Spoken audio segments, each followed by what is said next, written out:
ईश्वर की परिकल्पना, the imagination of God, क्या ये रियलिटी है, क्या सत्य है, क्या भगवान है?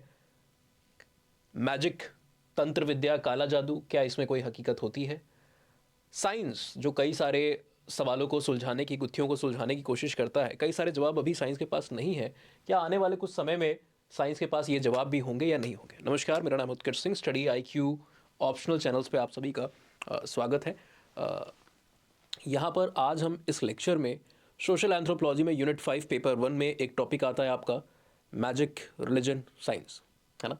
इसको यहाँ पर समझने वाले हैं, इसके ऊपर हम बात करने वाले हैं। प्रीवियस लेक्चर्स में आई थिंक मैंने एक बार आपसे डिस्कस किया, अगर आप लगातार इसको कंटिन्यूसली फॉलो कर रहे हो तो आपने शायद देखा होगा, एक लेक्चर में हमने इवोल्यूशनरी पर्सपेक्टिव ऑफ रिलीजन की बात की थी, जहाँ पर एक स्कॉलर का नाम लिया जो कि आपको अगली स्लाइड पे यहाँ पर दिखाई दे रहे हैं मेरे इस साइड पे। और इनका एक वर्क है जिसको भी मैंने शायद बताया हुआ था, अगर आप सारे लेक्चर्स को देख रहे हो तो एक बार डिस्कस किया है, जो कि यहाँ पर टॉप पर आपको देखने को मिल रहा है। ठीक है, 1890 में ये वर्क पब्लिश होना शुरू हुआ था। क्यों हम कह रहे हैं होता है ना, हुआ था इसलिए कह रहे हैं क्योंकि इसके बाद में कई सारे संस्करण, वॉल्यूम आपको आते हुए देखने को मिले, और ये चलता रहा सिलसिला 1915 तक, फर्स्ट वर्ल्ड वॉर के टाइम तक। लास्ट इसका जो वॉल्यूम था, एडिशन था, वो वहाँ पर पब्लिश होते हुए आपको देखने को मिलेगा। तो सर जेम्स फ्रेजर, जो अपने इवोल्यूशनरी पर्सपेक्टिव की तरह के लिए जाने जाते हैं, जैसे कि E.B. Tylor, the father of British anthropology. Similarly आप मॉर्गन को भी जानते हो इवोल्यूशनरी पर्सपेक्टिव के लिए। मेन है, मैकलेनन है, बेकोफिन है, बेस्टियन है, बहुत सारे स्कॉलर्स यहाँ पर आपको आते हुए देखने को मिलेंगे। पर इवोल्यूशनरी पर्सपेक्टिव में हम कुछ 2-3 लोग का नाम काफ़ी प्रोमिनेंटली पढ़ते हैं। उसमें से एक है सर जेम्स फ्रेजर, जिन्होंने बहुत सारे वर्क पब्लिश किए, कई सारे पेपर्स इन्होंने यहाँ पर पब्लिश किए। टोटमिज्म के बारे में जो इनका वर्क है, एक वीडियो में शायद हमने उसके बारे में ब्रीफ में डिस्कस किया है। मिथ एंड रिचुअल इनका एक इंपॉर्टेंट कंट्रीब्यूशन है, लेख लिखा है इन्होंने उसके ऊपर भी काफ़ी ज़्यादा, वो इंपॉर्टेंट है। और रिलीजन के ऊपर तो इनका ये इतना मार्वलस, रिमार्केबल वर्क है कि इसको इवेंट्स मैलिनोस्की जैसा स्कॉलर, जिसने एंथ्रोपोलॉजी की दुनिया में फील्ड वर्क का पूरा आप कह सकते हो फेज़ ही बदल डाला था, है ना। फील्ड वर्क को कई बार कुछ लोग ऐसा भी कहते हैं कि pre Malinowski field work and post Malinowski.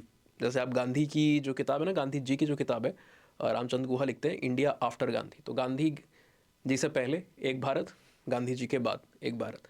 तो उसी तरीके से इतना बड़ा कंट्रीब्यूशन है मेलिनोस्की का कि फील्ड वर्क को भी pre Malinowski era of field work and post Malinowski की कैटेगरी में कुछ लोग वहाँ पर डालते हैं। ठीक है ना, तो वो भी इनके वर्क को काफ़ी हाई रिगार्ड में रखते हैं, खासकर जिस वर्क की हमने यहाँ पर बात की है, जिसकी इमेज यहाँ पर आपको देखने को मिल रही है।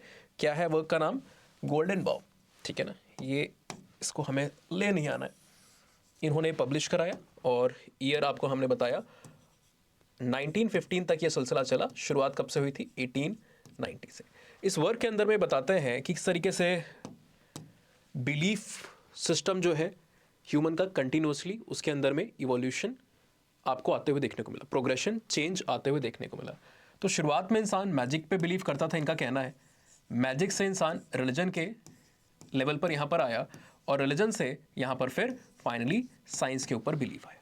ठीक है ना, ये समझाते भी हैं कि मैजिक, रिलीजन और साइंस में मूलभूत क्या डिफरेंसेस आपको देखने को मिलते हैं। तो आज के हम लेक्चर में यहाँ पर कुछ कॉमनैलिटीज़ की बात करेंगे, सिमिलैरिटीज़ की बात करेंगे, और कुछ डिफरेंसेस की बात करेंगे। ठीक है ना, मैजिक की स्टेज पे basically the mind of the man और the primitive man was so primitive that basically उसे ये लगा कि कई सारी जो प्रोसेसेस हैं इनके पीछे कुछ सुपरनैचुरल पावर है, या तो कोई सुपरनैचुरल बीइंग है, और हम मैजिक के थ्रू उस सुपरनैचुरल पावर को या बीइंग को कंट्रोल कर सकते हैं। किस लिए? अपनी विशेस को फुलफिल करने के लिए। तो यहाँ पर इंसान ने कोरिलेशन को बैठाना शुरू किया कि जब बारिश होती है कई बार, तो बारिश होने से पहले आपको बादलों की गड़गड़ाहट सुनाई देती है ना। You often hear the sound of a thunder storm before the rain actually strikes. So he thought, the primitive man had this idea कि if we are somehow able to produce the sound similar to thunder storm, then probably we will be able to control the rain. And they experimented also. कई बार वो clips पे जाकर के, ऊंची पहाड़ियों पे, ऊंचे क्लिप्स पे जाकर के, जो कई बार पत्थर होते हैं, स्टोन्स होते हैं, उनको क्या किया? रोल डाउन करने की कोशिश की। जो पत्थर वगैरह हैं, चट्टाने उट्टाने हैं, बोल्डर्स हैं, कई बार होते थे, उसको ये प्रिमिटिव मैन ने क्या किया? रोल डाउन करने की कोशिश की। जो पत्थर वगैरह हैं, चट्टाने उट्टाने हैं, बोल्डर्स हैं, कई बार होते थे, उसको ये प्रिमिटिव मैन ने क्या किया? रोल डाउन करने की कोशिश की। जो पत्थर वगैरह हैं, चट्टाने उट्टाने हैं, बोल्डर्स हैं, कई बार होते थे, उसको ये प्रिमिटिव मैन ने क्या किया? उसको लोगों ने मिल करके डाउन द क्लिफ फेंकने की कोशिश की। अब जब ये इतनी तेज़ी से यहाँ पर ये फॉल करेगा तो एक रंबलिंग नॉइज को, है ना, प्रोड्यूस करेगा which will be quite similar to the sound produced during a thunderstorm. और कई बार ड्यू टू कोइंसिडेंस प्रोबेबली एक दो बार उस समय बारिश हो भी गई। अब ऐसा नहीं कि तुरंत आपने गिराया बारिश तुरंत होने लगी, इतना भी ज़्यादा इम्पेशेंट नहीं रहा होगा प्रिमिटिव मैन। उसने देखा होगा कि बहुत समय से बारिश नहीं हो रही है और हमारा डिज़ायर है, हमारी विश है कि बारिश हो, ताकि जो भी प्रोडक्टिव वर्क है, हर चीज़ के लिए पानी चाहिए, पानी के बिना जीवन कहाँ है ना, तो वो हमारा पूरा हो पाए, वो फुलफिल हो पाए हमारा डिज़ायर। तो उसने किया और हो सकता है एक दिन, अगले दिन, 2 दिन, 3 दिन में, उस हफ्ते वहाँ पर बारिश हो। तो इससे इंसान ने एक सक्सेस को आपने देखा होगा कि हमने ये चीज़ किया और सक्सेस हुआ। बट ये कोइंसिडेंस बार बार तो काम करेगा नहीं। अ कपल ऑफ टाइम्स, चलो 10 बार किया उसने, उसमें से 3-4 बार ये तुक्का लग गया, पर हर बार किया नहीं। तो gradually men realized, the primitive mind realized that they cannot control the supernatural being. Definitely this rain, this light, everything is by some supernatural, some divine power, some divine agency, but they are not able to control them. So instead they should surrender in front of them. ठीक है ना। तो magic के stage पे जहाँ पर आप super power या एंटिटी को प्रिमिटिव माइंड कंट्रोल करने की कोशिश कर रहा था अपने विशेस को फुलफिल करने के लिए, जब उसने रियलाइज़ हुआ कि ये चीज़ नहीं हम कर सकते हैं, तो क्या किया, सरेंडर कर दिया। और जब सरेंडर करेगा तो वहाँ पर डिवोशन की भावना जन्म लेती है, डिवोशन की भावना जन्म लेती है। ठीक है ना। फर्दर जैसे जैसे प्रोग्रेशन हुआ, enlightenment, post enlightenment, rationality develop की, तर्क डेवलप किया, as late as the 14th century time period कई सारे लोग इस बात को कर रहे थे कि धरती की जो शुरुआत है वो 4000। तो ऐसा नहीं कि रिलीजन बहुत बाद, मतलब साइंस बहुत बाद की स्टेज पे नहीं आया, बहुत पहले ही आ गया, ऐसा नहीं है। साइंस काफ़ी देर से आया है। इसका प्रमाण इस बात से है कि आप 14th सेंचुरी में जाओगे, 13th सेंचुरी में जाओगे, तो कई सारे जो फादर हैं, है ना, फादर मतलब वो पिताजी वाले नहीं, क्रिश्चियनिटी के अंदर की हम बात कर रहे हैं, कई वेस्टर्न वर्ल्ड के अंदर में जो रिलीजियस थिंकर्स हुआ करते थे, उनका ये मानना था, उनकी ये अवधारणा थी कि बेसिकली रिलीजन ही या फिर भगवान जो है वही धरती की संरक्षणा का कॉज है। और उन्होंने एक डेट भी असाइन कर दी कि लगभग 4004 BC के आसपास, यानी कि कुछ लगभग आज से 6000 साल पहले, पहले मानव यहाँ पर धरती पे उत्पन्न हुए, है ना। लाइफ का क्रिएशन कब हुआ उसका एक टाइम फ्रेम निकाल दिया, और कई लोग उसके ऊपर विश्वास भी करते थे उस समय, है ना। जैसे आप आज से 5000 साल पहले जाके किसी को बोल दो धरती फ्लैट है, इंसान मान जाए, हो सकता है। तो उसी तरीके से बताया गया कि ये 4004 BC पहले, इनफैक्ट टाइम तक अलॉट कर दिया, डे भी बताया गया, टाइम भी बताया गया कि कब ये इमरजेंस हुआ, शुरुआती इंसान कब आया। It was only after the arrival of the principles of evolution and the scientific basis of the origin of life. कई सारे एक्सपेरिमेंटेशन आपको देखते हुए देखने को मिले शुरुआत में, बीच में और भी कई सारी चीज़ें आई। ये तो डिवाइनल थ्योरी तो थी, पर पेंसपर्मिया की थ्योरी आपने पढ़ी होगी, life came from outer space, ठीक है ना। आपने ए बायोजेनेसिस के बारे में पढ़ा होगा, life originates from non living things, ठीक है। बाद में बायोजेनेसिस आया, ऑर्गेनिक इवोल्यूशन की थ्योरी आई, डार्विन का वर्क है, लेमार्क का वर्क है, स्पेंसर का वर्क है, और भी कई सारे स्कॉलर्स ने। इवन डार्विन का वर्क भी परफेक्ट नहीं था, he was able to sustain the idea that there is a survival of fittest, and natural selection को प्रपोज किया 1859 के अपने वर्क में। बट अराइवल ऑफ फिटेस्ट कैसे होता है वो उन्होंने नहीं बताया। द कॉज ऑफ वेरिएशन क्या है जो लोगों को यहाँ पर एक एज प्रोवाइड कर रहा है, ठीक है ना। तो ये चीज़ बाद के वर्कर्स ने, like civil right for example, Dobzhansky, Huxley, ठीक है। एक नाम कैसे हम भूल सकते हैं, जब भी आप इन सारे वेरिएशंस की बात कर रहे हो, वहाँ पर जेनेटिक ड्रिफ्ट के साथ साथ म्यूटेशन भी इक्वली इंपॉर्टेंट है ना। तो ह्यूगो डिवरीज का नाम आप कैसे भूलोगे, उनका नाम भी लेना काफ़ी ज़रूरी है। तो कई सारे कंट्रीब्यूटर्स हैं, मेंडल, और हमारी जो समझ है वो बुनियादी वहाँ पर बनी।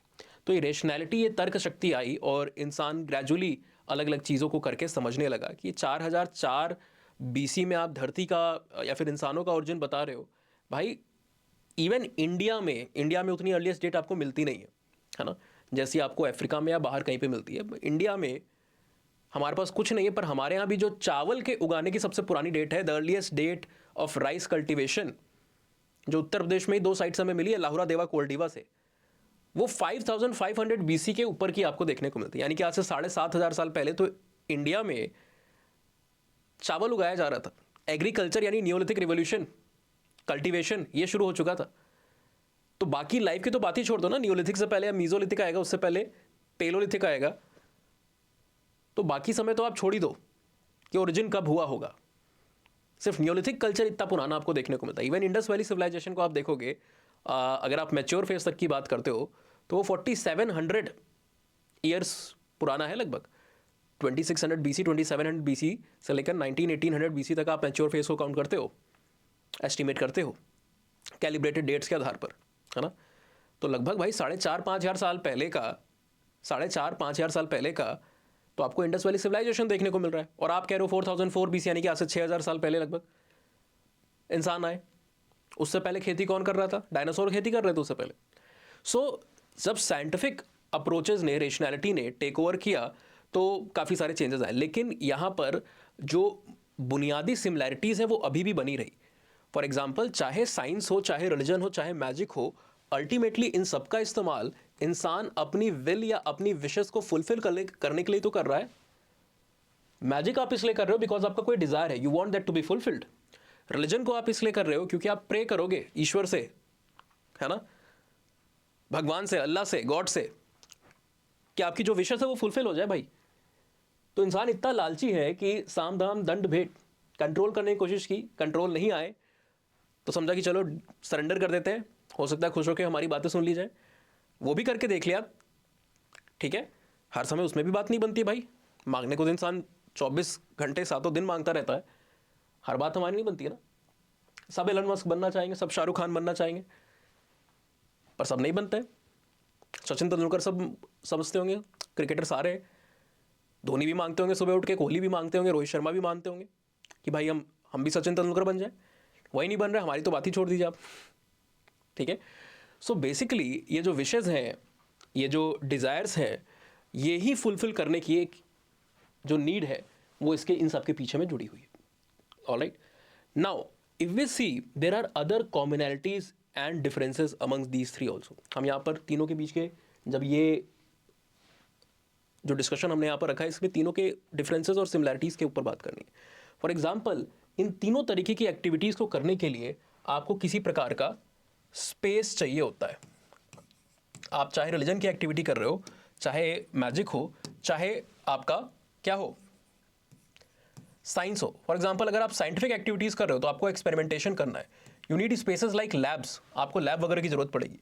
रिलीजन अगर आप की एक्टिविटीज़ को कर रहे हो तो आपको चर्चेस चाहिए, यहाँ पर आपको हो सकता है यहाँ पर मॉस्क चाहिए,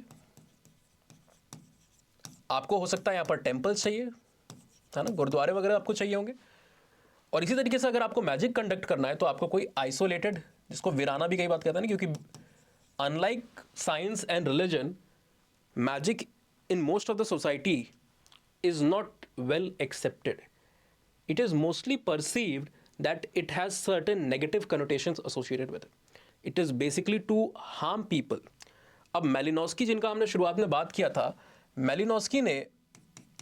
मेलिनोस्की साहब ने 2 टाइप के मैजिक के बारे में बताया था। उन्होंने कहा था एक ब्लैक मैजिक तो होता ही है जो हार्म करने के लिए है, प्लस एक वाइट मैजिक भी होता है ना, जो गुड लक, चार्म या किसी तरीके के इंसान किसी काम को करने जा रहा है तो उसके सक्सेस के लिए बेसिकली यूज़ किया जाता है। और अगर हम देखेंगे तो कुछ रिसर्चेस भी ऐसा इंडिकेट करती हैं। फॉर एग्जांपल, वेस्ट एशिया के रीजन में कई सारी केव सिस्टम को हमने एक्सप्लोर किया, और ऐसी केव सिस्टम के अंदर में हमें नियंडरथल्स के कुछ रिमेन्स आपको देखने को मिलता है। एक केव तो काफ़ी फेमस है, शानीदार की केव, ठीक है ना। तो इजराइल में, इराक वगैरह हुए कई सारी जगहों पे यहाँ पर जो साइट्स हमें मिली, नियंडरथल के फॉसिल मिले। कुछ फॉसिल्स केव के अंदर, केव के सराउंडिंग स्पेस में बरीड हमें मिले, ठीक है ना।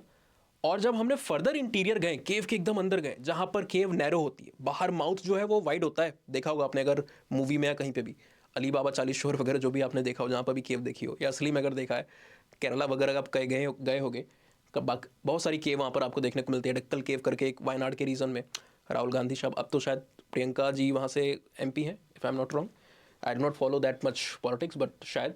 और नॉर्थ ईस्ट में भी आप जाओगे, मेघालय वगैरह में कई जगहों पे कई सारी केव है। Even apart from that also, अब आप हर कोने में जाओगे तो ऐसी कोई ना कोई केव, मध्य प्रदेश वगैरह के रीजन में, छत्तीसगढ़ के रीजन में, उत्तर प्रदेश में आप अगर जाके देखते हो, बिहार में कई सारी ऐसी केव देखने को मिलती है ना। तो कई सारी रॉक आर्ट आपको देखने को मिलती है। तो लेखनिया का रीजन जो है, मिर्ज़ापुर की जो बेल्ट आपको देखने को मिलती है। इवन गया बिहार के अंदर में, जो गया का डिस्ट्रिक्ट है, गया के अंदर में भी नागार्जुनी केव्स वगैरह आपको देखने को मिल जाती है। ठीक है ना। कई सारी इंपॉर्टेंट केव्स इंडिया के अंदर में, बाहर भी ऐसे ही कई सारी केव आपको देखने को मिलती हैं। ये केव हमें कई तरीके के एविडेंस देती हैं। जो न्यूअर, जो थोड़ा रिसेंट टाइम है, वहाँ पर ये हमें रॉक आर्ट, पेंटिंग्स के थ्रू कल्चर के बारे में इंफॉर्मेशन देती हैं। और उसके प्रिसीडिंग जो समय है, वहाँ पर फॉसिल रिकॉर्ड कई बार मिल रहे हैं।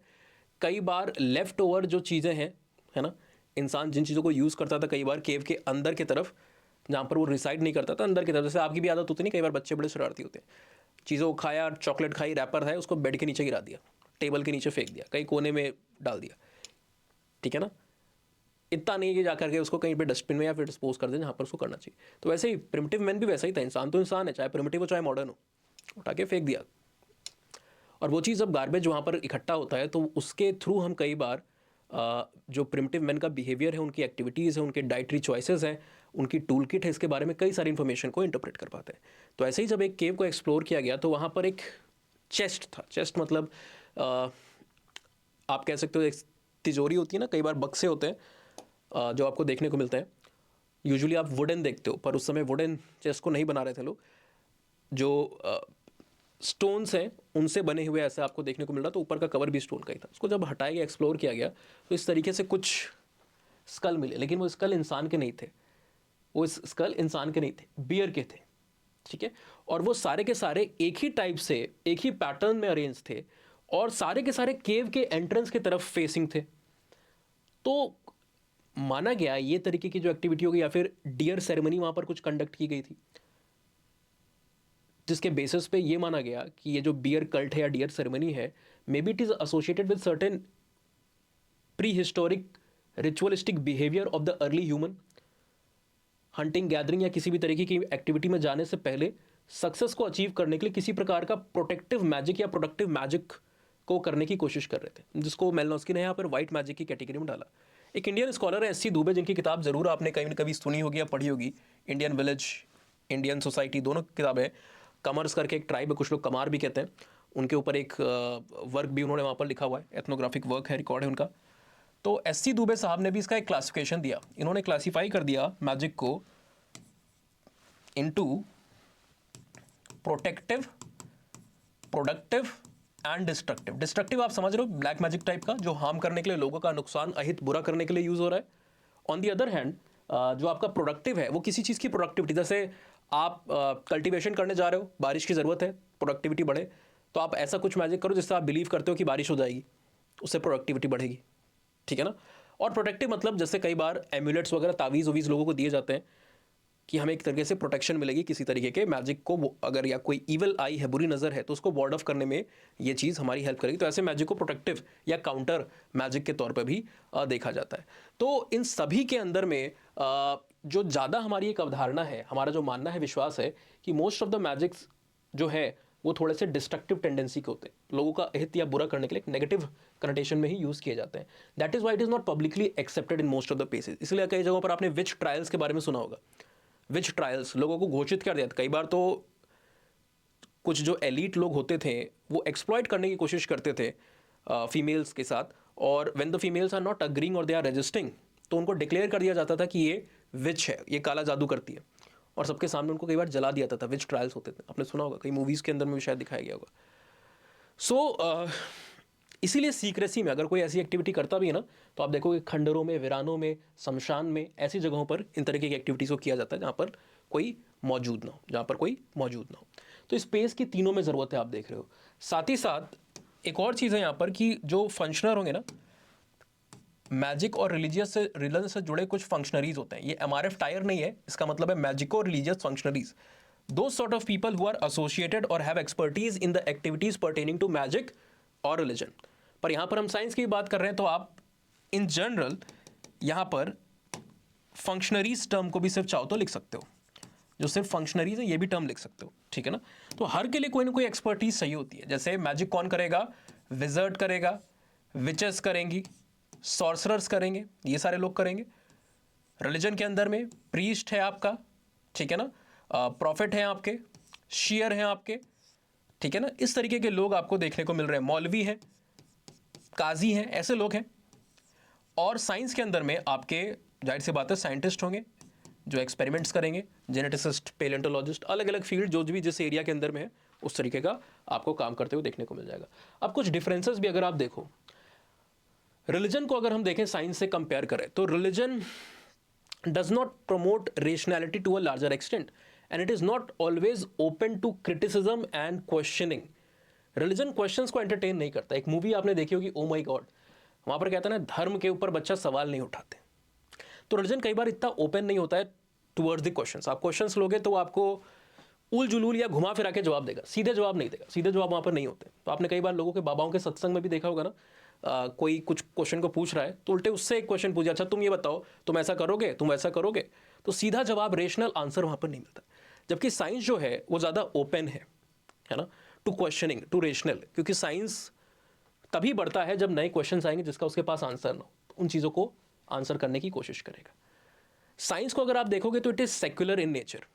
सेक्युलर से मतलब क्या है, एक तरीके से आप देखो तो it is open to all, वो डिफ्रेंशिएट नहीं करता है। आप किसी भी धर्म के हो, किसी भी मजहब के हो, आप साइंटिस्ट बन सकते हो। आप सीवी रमन हो, चाहे आप एपीजे अब्दुल कलाम हो, चाहे आप निकोला टेस्ला हो, it does not matter. Everybody can be part and be associated with a particular type of scientific activities and experimentation. Whereas एक रिलीजन के लिए आपको ज़रूरी है कि आप जिस भी रिलीजन के साथ एसोसिएट होना चाहते हो उसके डॉगमास को आपको बिलीव करना होगा, अडहेयर करना होगा। ऐसे नहीं है कि आप कि way of living totally different है, एक्शंस, बिहेवियर, थॉट सब कुछ बिल्कुल अलग है जिस धर्म के अंदर में आप जाना चाहते हो, और फिर भी आपको उस धर्म के अंदर में एक्सेप्ट कर लिया जाए, है ना। आप दूसरे रिलीजन में जा सकते हो but everything has to be in sync with the requirement of that religion. ऐसा नहीं कि किसी रिलीजन के अंदर में अगर मान लीजिए हाइपोथेटिकली हम मान लेते हैं कि नॉन वेजिटेरियन फूड को खाना किसी रिलीजन के अंदर में टोटली मना है, बैन है, और आप उस रिलीजन में गए, आप दुनिया भर के जितने भी जानवर हैं आप उनको वहाँ पर मार के खा रहे हो, तो क्या वो आपको एक्सेप्ट करेगा? नहीं। तो इन दैट सेंस रिलीजन की जैसे सिटीजनशिप होती है ना, सिटीजनशिप के अंदर में कुछ क्राइटेरियाज होते हैं, तो उस तरीके से आपको फुलफिल करने होंगे। नहीं तो धर्मादेश दे दिया जाएगा, आपको धर्म से बाहर निकाल दिया जाएगा, घोषित कर दिया जाएगा। कई बार लोग ज़्यादा नाटक करोगे, गड़बड़े करोगे तो वहाँ पर थोड़ा सा वायलेंस भी हो जाता है ना, दंगे फसाद इसी के चक्कर में होते हो आपको देखने को मिलेंगे, है ना। एक और चीज़ को अगर आप देखोगे, रिलीजन और साइंस दोनों एक तरीके से इंटीग्रेटिव फोर्स के तौर पर एक्ट करते हैं, इंटीग्रेटिव फोर्स के तौर पर ये एक्ट कर रहे होते हैं। तो इस तरीके से इनके बीच में सिमिलैरिटी भी आपको देखने को मिल रही होती है, ठीक है। So these are certain common points that you need to know about magic, religion and science, और इसके ऊपर जिसने मेजरली बात की है यानी कि सर जेम्स फ्रेजर। ऑलराइट, चलिए। सो आगे किसी लेक्चर में फर्दर हम लोग समय मिला तो even principle and laws of magic जो कि जेम्स फ्रेजर ने बताया है, 2 लॉज बताई हैं, लॉ ऑफ कॉन्टैक्ट और लॉ ऑफ सिमिलैरिटी, ठीक है ना। तो इनके बारे में भी हम वहाँ पर बात करेंगे। कंटेजियस लॉ, इमिटेटिव, होम्योपैथिक जो लॉ है, होम्योपैथिक जो मैजिक है, इसके बारे में भी किसी लेक्चर में ज़रूर बात करेंगे। अभी we are running out of the time, so will be winding up the lecture here only. कोई भी कन्फ्यूजन है तो आप मुझे यहाँ पर भी पूछ सकते हो, नहीं तो मेरी सोशल मीडिया आईडी पे भी पूछ सकते हो आप। हाँ, एक और बात, आप में से जो बच्चे सीरियसली यूपीएससी के पर्पस से एंथ्रोपोलॉजी को पढ़ रहे हो, रैंडम पर्पस नहीं है, तो वहाँ पर बहुत ज़रूरी होता है कि आप एक एबल गाइडेंस के अंदर में पढ़ो, रिसोर्सेज जो आपके पास इकट्ठे एक जगह पर हो, ताकि आप बार बार सर पैर इधर उधर नहीं मार रहे हो। कुछ पढ़ा आपने फिर कंफ्यूज हो गए कि कोई और कुछ और रिसोर्स बता रहा है, तो एक सही तरीके से पढ़ना है, स्ट्रक्चर्ड वे में पढ़ना है, सही से आंसर राइटिंग भी करनी है, टेस्ट भी देते हुए पढ़ना है, कि हमारा पढ़ाई सिर्फ पढ़ाई वाली पढ़ाई ना हो। कई बार हम सेल्फ स्टडी करते हैं और जब हमारा सिलेबस खत्म हो जाता है और जब हम टेस्ट देने जाते हैं तो वहाँ पर हमसे कुछ पेन भी नहीं चल रही होती। I have seen this thing personally, कई सारे हमने इंटरेक्शन किए, कई सारे बच्चे जब आए तो हमने कहा कि ये कुछ क्वेश्चन से आप इसको लगाओ, तो कहीं सर पेन ही आगे नहीं बढ़ी, समझ में आ रहा, शुरू कैसे करें। तो पढ़ना अलग चीज़ होती है, पढ़ने को आप सब कुछ पढ़ सकते हो, पर एग्जामिनेशन पर्सपेक्टिव से पढ़ना, जो एग्जामिनेशन की नीड है उसको सेटिस्फाई करना, that is more important and that is more relevant. तो वो अगर नहीं होगा तो दिक्कत आपको देखने को मिलेगी। इसीलिए हमारा एक बैच जो है, प्रॉपर बैच, इसको हमने स्टार्ट किया हुआ है। 18th को ये बैच स्टार्ट हो चुका है, अभी ओरिएंटेशन होगा, बीच में कुछ छुट्टियां भी आ रही हैं क्रिसमस की, तो प्रॉपरली मेरे ख्याल से 26 से हम पढ़ेंगे, और लगभग मंथ के एंड में ही न्यू ईयर के आसपास में ये बैच क्लोज भी हो जाएगा। ये बैच न्यू फ्रेश बैच है जिसको हम थ्योरी वाले पोर्शन से स्टार्ट कर रहे हैं। ज़रूरी होता है कि हम सोशल एंथ्रोपोलॉजी या थ्योरी से पढ़ें तो थोड़ी सी क्लैरिटी भी हमारी बनती है अच्छी खासी। इसके बाद जब थ्योरी स्टार्ट होगी, आई डू नॉट सी कि वो 3-4 महीने पहले, इससे पहले हम खत्म कर पाएंगे। तो अगला बैच जो होगा थ्योरी से स्टार्ट होगा वो आई डू नॉट थिंक कि वो अप्रैल या मई से पहले स्टार्ट होगा, ठीक है ना। तो if you want to not miss the bus and this opportunity, you can be the part. अभी समय है मंथ एंड तक, पर कोशिश कीजिए कि क्यों आपको ओरिएंटेशन भी स्किप करना है, कुछ 1-2 लेक्चर स्किप करने हैं। शुरुआत से ही आप ऐसा कोशिश करो कि लैग ना रहे, कोई बीच में गैप ना आए, ठीक है ना।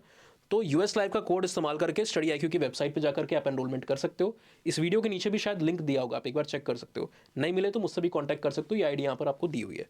14,999 कोर्स का प्राइस है। इस प्राइस के अंदर में, इस फी के अंदर में आपको लाइव क्लासेस तो मिलती हैं, लाइव क्लास के साथ साथ you are also getting what we call as the recorded lectures. और ये रिकॉर्डेड लेक्चर्स जो होते हैं आपके पास दूसरे जगहों पे 6 महीने, 8 महीने, 10 महीने के लिए होते हैं, यहाँ पर आपके पास 18 महीने के लिए, यानी कि 1.5 साल तक। बीच में किसी वजह से पढ़ाई छूट भी गई ना तो कोई दिक्कत नहीं होती है, 3-4 बार आप खत्म कर लो, इतनी वैलिडिटी रहती है। प्लस आपको टेस्ट सीरीज मिल रही है जिसमें 8 सेक्शनल और 4 फुल लेंथ पेपर हैं। इनके आपको मॉडल आंसर्स भी दिखाए जाते हैं और साथ ही साथ जो डिस्कशन है वो मैं पर्सनली करता हूँ। टाइमली वैल्यूएशन होकर के भी मिल जाता है, तो आपको समझ में आता है क्या गलती कर रहे हो। और पढ़ते पढ़ते टेस्ट देते हो, हर 20-25 दिन पे एक टेस्ट देते हो। और जब पूरा सिलेबस पढ़ लेते हो आप तो फुल लेंथ टेस्ट देते हो, पूरा पेपर एक साथ देते हो। सो ये चीज़ है। कंटेंट भी टॉप लोडेड, यहाँ पर एक साथ सारी चीज़ें आपको मिल रही होती हैं। क्रक्स जो हमारा है वो आपका रेफरेंस मटेरियल होता है। क्लास PPTs जो आपकी होती हैं ये बेसिकली आपकी रिविजन मटेरियल होती है। हैंड रिटन नोट जो आपका है, सॉरी, क्लास PPT आपकी समरी मटेरियल होती है। हैंड रिटन नोट्स आपका रिविजन के लिए होता है। और जो हमारा वैल्यू एडिशन मटेरियल है आपके एनरिचमेंट के लिए होता है। तो वन स्टॉप सोल्यूशन है, एक जगह पे सब कुछ मिल जाता है। Try to utilize this opportunity and be the part of the batch if you are willing to prepare for the UPSC with a serious concentrated approach. कोई भी डाउट हो, कन्फ्यूजन हो ऑप्शनल के सिलेक्शन में कि क्या ये ऑप्शन मेरे लिए सही है, मेरे बैकग्राउंड के हिसाब से, काउंसलिंग चाहिए, या फिर एनरोलमेंट करते समय कोई दिक्कत आए, कुछ पूछना हो, तो ये दोनों आईडी दी हुई है, आप इनमें मुझे क्वेश्चन कर सकते हो, ठीक है ना। नए बच्चों को मैंने कहा कि US लाइव कोड लगाएंगे, सिर्फ एंथ्रो पे नहीं, स्टडी IQ के किसी भी कोर्स में मैक्सिमम डिस्काउंट और मेरी गाइडेंस के लिए यही कोड लगता है। जो भी कोर्स आप फ्यूचर में ले रहे हो, SIP, P2I, जो भी टेस्ट सीरीज वगैरह है, यही कोड आपको लगाना है, ठीक है ना। लेकिन जो बच्चे पहले से स्टडी IQ के स्टूडेंट हैं, वो अगर किसी नए कोर्स में लेना चाहते हैं, फॉर एग्जांपल एंथ्रो में या किसी भी और कोर्स में, जब आप वापस से एनरोल कर रहे हो, पहले से आप किसी एक कोर्स में एनरोल्ड हो, तो आप एक्स्ट्रा डिस्काउंट को क्लेम कर सकते हो। ओल्ड स्टूडेंट जो डिस्काउंट है उसके लिए भी आपको रीच आउट करना होगा। मेरी इन दोनों में से किसी भी आईडी पे अपना रजिस्टर मोबाइल नंबर बताइए और अपना पूरा नाम बताइए, डिस्काउंट कोड आपको एक्टिवेट करा दीजिएगा आपके नंबर पे, ठीक है ना। टेलीग्राम चैनल यहाँ पर दिया हुआ है, नाम है, इसको सर्च कर सकते हो आप जाकर के टेलीग्राम पे। यहाँ पर आपको प्रीवियस ईयर क्वेश्चन का पूरा मैनुअल मिल जाएगा 55 पन्नों का, यहाँ पर सेक्शन वाइज, टॉपिक वाइज सारी चीज़ें अरेंज्ड है। और you can also get a lot of material also, ठीक है। So will meet you hopefully in the batches जो लोग एनरोल कर रहे हैं। अदरवाइज यूट्यूब पे तो हम टाइमली मिलते ही रहते हैं। मिलते हैं अगले सेशन में। Good bye, take care, signing of.